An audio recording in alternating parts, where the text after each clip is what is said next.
Bonjour tout le monde, bonne année 2022. Na biso nyonso tozolanda vidéo comme on a Rachel Ngoy ministre de la vérité na présentaka émission na bino Totonga Congo na pesi bandeko nyonso ba bonne année et par la grâce de Dieu to komi 2022 toza malamu mingi koleka bandeko oyo bakufite bandeko oyo baza hospitalisé te bandeko oyo ba makambo belé ya bien te komeli bango ngano tokoti na 2022 topesi gloire à Dieu.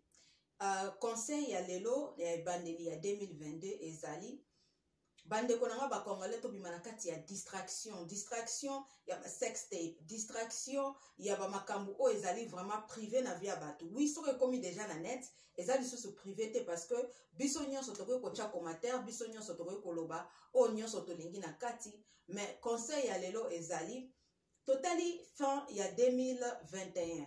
Tomoni bandeko na biso ba africain mususu ba Kenya bamboka ebele ba présenter ba train ya bamboka na bango o basali comme avancement ba train ya kitoko ba train o ezali vraiment na qualité ya bien ba haya oyo eza na ba qualité ya malamu ya kitoko tomoni mais biso na fin de l'année piodi ekiti eloko o biso tokoki kolakisa na Congo ezali ke piodi ekiti.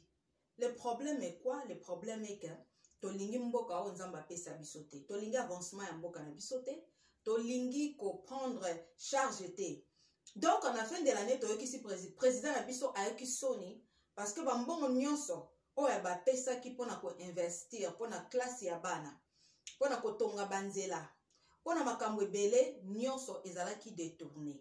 Donc na fin de l'année président na biso eloko ekoka ko lakisa mapona biso ake ko visiter Kasai et puis Piodi, Thompson, Piodi et Kitty. C'est la honte.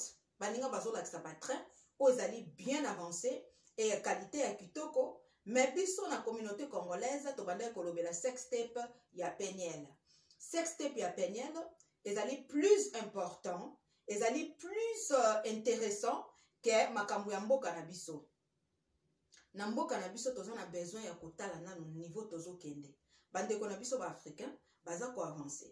Bandeko na biso ba africain bazo sala ba pa moko boye bazo changer banzele zo tonga na mboka na biso, ba voisin na biso, ba Kenya, ba Tanzanie, ba mboka ebele elelo ezo tonga banzela ezo sala makambo o eza na ba qualité ya bien.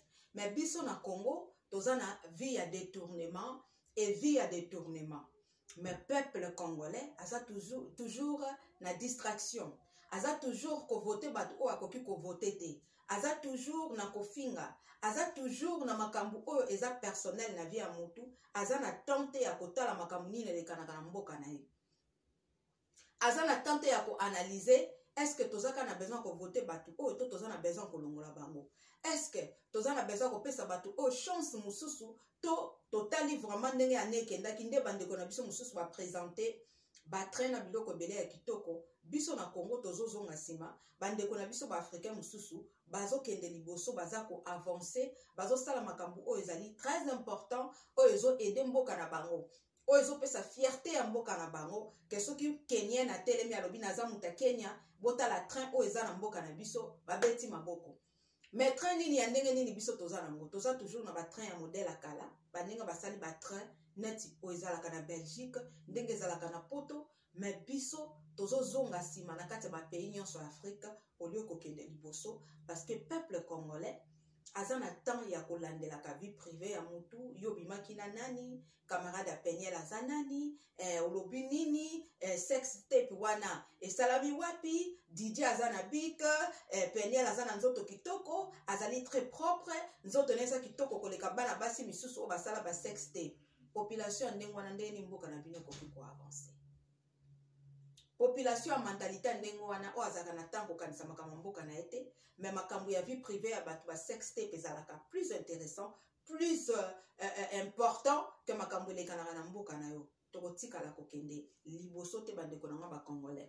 Ndenge tozo banda ane oyo to banda yango na koboya babuzoba na koboya ba distraction na kolobela makambo mboka na biso na ko partager ba vidéo oyo ezali éducatif pona ko éduquer population congolaise et non ko partager ka ba sex tape ko tuna ka ba sex tape parce que pona biso mboka na biso koki ko changer te ba africain o basali makambo ebele ya kitoko na mboka na bango baza malamu mingi ou baza mayele mingi koleka biso ba congolais te.